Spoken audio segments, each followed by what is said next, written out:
Hindi po ako matanggap sa trabaho kasi po bumabagsak po ako sa interview pag English.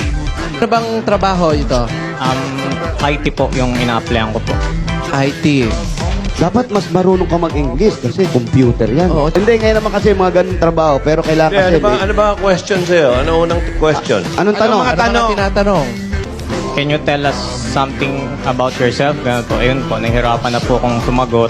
Okay, you girl, will you please interview the goons? Because he can't pass the interview. Good afternoon. Good afternoon, ma'am. What is your name? Anjo Santos. Oh, kinabahan. Name pa lang. How old are you? 24 years old. What are your strengths and what are your weaknesses? Ayan. Yan. My strengths are... Teka. Doon na po ako nahihirapan. Yun. Ipipi mo muna. Baka ano. Gago! Nahirapan ka. Next question, please. Ganun lang. Or mas simple, pass. Another Okay, next question, please. What is one contribution you can make to this company? Next question, please. Ayan. Yan.